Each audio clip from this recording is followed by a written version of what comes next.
Assalamu alaikum. Today's current affairs about 24 May 2023. First current affair है climate change ministry Pakistan enforced ban on plastic in Islamabad. जो climate change ministry है उसने ये ban complete enforce कर दिया है, इम्पोज कर दिया है, लगा दिया है कि प्लास्टिक नहीं इस्तेमाल होगा इस्लामाबाद पाकिस्तान के कैपिटल में। आपको ये पता होना चाहिए कि पाकिस्तान का कैपिटल पहले कराची था और 1960 में ये डिसाइड कर लिया गया था ये कराची से इस्लामाबाद शिफ्ट हो जाएगा। इंपॉर्टेंट इंफॉर्मेशन है। इसके अलावा आपको पता होना चाहिए मिनिस्ट्री ऑफ क्लाइमेट चेंज जो मिनिस्टर हैं वो शीरी रहमान है। ठीक है, मिनिस्टर ऑफ क्लाइमेट चेंज जो हैं वो शीरी रहमान है। मिनिस्टर ऑफ फॉरेन अफेयर जो हैं, जो फॉरेन अफेयर्स हैं, उसकी हिना रबानी खर हैं। उसकी कौन है? हिना रबानी खर हैं। ठीक है, ईपीए इन्वायरमेंट प्रोटेक्शन एजेंसी ये पाकिस्तान की है। ईपीए इन्वायरमेंट प्रोटेक्शन एजेंसी ये कहाँ की है? ये पाकिस्तान की है।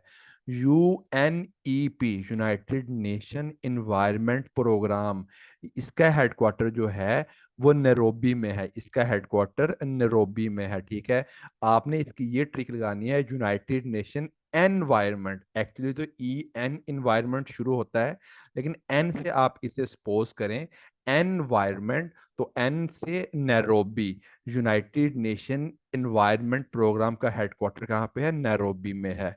एनवायरमेंट और एन फॉर नैरोबी। और ईपीए की जो एजेंसी की डीजी हैं वो फरजाना अल्ताफ हैं। Actually you don't need memorise के डीजी कौन है ईपीए की, बट ये बार बार लिखने का मकसद ये होता है कि आपके माइंड में हल्का सा लाशऊर में वो फरजाना अल्ताफ रह जाता है, या आपके माइंड में ये चीज भी रह जाती है कि यार ये डीजी जो थी फीमेल थी, ईपीए इन्वायरमेंट प्रोटेक्शन एजेंसी की।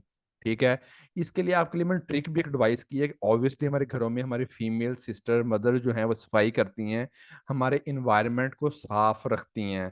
ठीक है, और ये उनका फर्ज हमने बना दिया है। ठीक है, इन्वायरमेंट को साफ रखना हमारी सिस्टर्स और मदर्स का, घर का, उनका फर्ज बन चुका है। तो इन्वायरमेंट प्रोटेक्शन एजेंसी फर्ज से फरजाना इन्वायरमेंट साफ करना लेडीज का फर्ज है। तो इन्वायरमेंट प्रोटेक्शन एजेंसी की हेड कौन है? फरजाना अल्ताफ हैं। फर्स्ट प्लास्टिक रोड का इफ्तिताह जो है वो अतातुर्क एवेन्यू में हुआ था, और ये इस्लामाबाद की कैपिटल डेवलपमेंट एजेंसी और कोका कोला कंपनी के इंट्रोडक्शन से हुआ था। कौन कौन इन्वॉल्व थे? Coca Cola and capital development authority Islamabad. First plastic road inaugurated in Islamabad and named as Ataturk Avenue Road. Very important information all are. Second है India is inaugurating new parliament building. India जो है वो नई parliament building बना रहा है।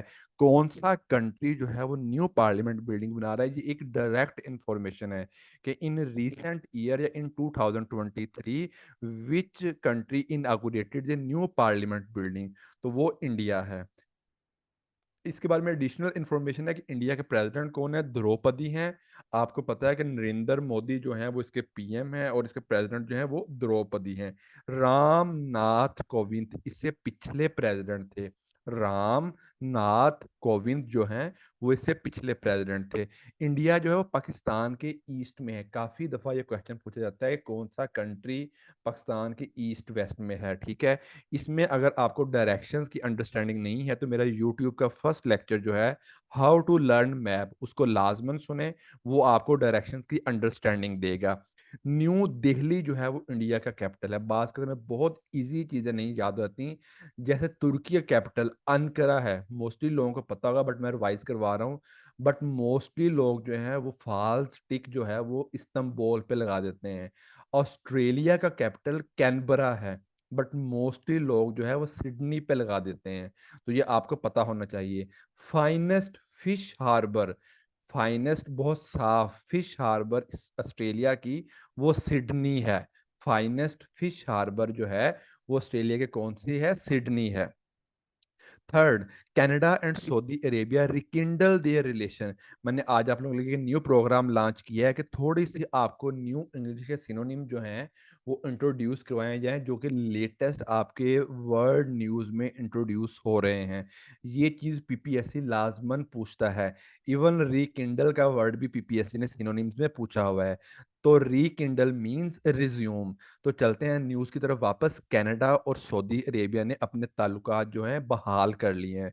विच two countries normalise relation? Saudi Arabia and Canada. ये आपको पता होना चाहिए। 2018 के बाद जो है सऊदी अरेबिया और कनाडा ने अब अपने ताल्लुकात जो है नॉर्मलाइज करने का फैसला किया। 2018 में कनाडा ने ह्यूमन राइट्स का इशू लगाया था सऊदी अरेबिया पे। It is just an information कि कनाडा ने ह्यूमन राइट्स का इशू किस पे लगाया था? सऊदी अरेबिया पे।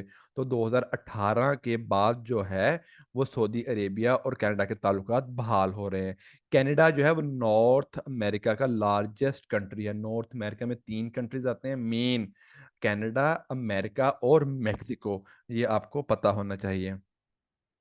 नेक्स्ट है क्वाड। क्वाड मैंने आप लोगों को पहले भी बताया था कि यूएसए, ऑस्ट्रेलिया, जापान और इंडिया की आपस में कोऑर्डिनेशन है।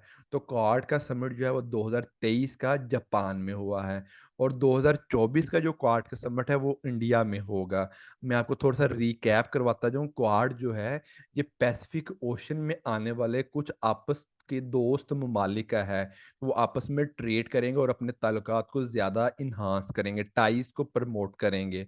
तो उनमें कौन कौन से कंट्रीज हैं? ऑस्ट्रेलिया है, जापान है, इंडिया है और आपका यूएसए है। रिकैप मैं करता जाऊं। एससी और G20 की समिट कॉन्फ्रेंस कहाँ पे हुई थी? इंडिया में हुई थी। एशियन एन इंडोनेशिया में हुई थी।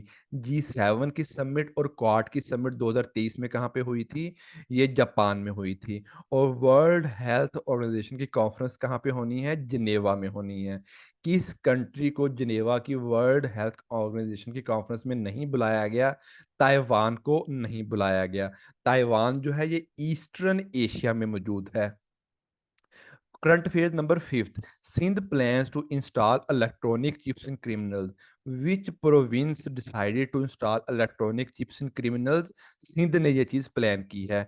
डिजिटल अटेंडेंस कहाँ पे शुरू हुई थी? बलूचिस्तान में शुरू करनी थी। फर्स्ट प्लेन टैक्सी कहाँ पे शुरू होनी है? कराची में शुरू होनी है। इसके बाद सिक्स पे आपको मैं अब कुछ चीज़ों की इंफॉर्मेशन में एक्स्ट्रा देता हूँ जो आपको डेली बेसिस पे याद हो जाती हैं। बलूचिस्तान के चीफ मिनिस्टर कौन है? मीर अब्दुल कद्दूस बजिंजो जो हैं इसके सीएम हैं। आपने सिंपल याद रखना है कि बी फॉर बलूचिस्तान है और बी फॉर बजिंजो है। ठीक है। बाज का अगर आपको ये ट्रिक भी नहीं लगती तो आप सिंपल ये चीज अप्लाई करेंगे, इम्प्लाई करेंगे कि यार जो ओड वर्ड नेम है हमने उस वर्ड नेम को याद करना है। अब अब्दुल कद्दूस एक नॉर्मल नेम है, यानी हर कॉमन नेम है, पॉपुलर नेम है। तो आप सीएम बजिंजो, जब आप बजिंजो का एक ऑड वर्ड याद करेंगे तो वो आपको रिलायबल और फॉर एवर याद रहेगा। गवर्नर जो बलूचिस्तान के हैं वो अब्दुल वली काकड़ हैं। इसकी बड़ी मजे की ट्रिक है, एक्स्ट्रा इंफॉर्मेशन है। टोबा काकड़ रेंज जो है ये कहाँ पे है? ये बलूचिस्तान में है। तो काकड़ जो हैं वो गवर्नर हैं बलूचिस्तान के। एजे के आज़ाद जम्मू कश्मीर के प्रेसिडेंट कौन है? बैरिस्टर सुल्तान महमूद। अच्छा, आज़ाद जम्मू कश्मीर में प्रेसिडेंट भी होता है और प्राइम मिनिस्टर भी होता है।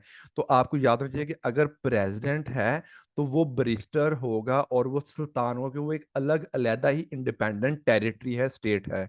और इसके प्राइम मिनिस्टर कौन है? ये अनवारुल हक हैं। और आप आज़ाद जम्मू कश्मीर के प्रेसिडेंट का ये भी लगा सकते हैं कि ये बैरिस्टर है। ठीक है। एक आपने डिफरेंट ओल्ड वर्ड दे दिया।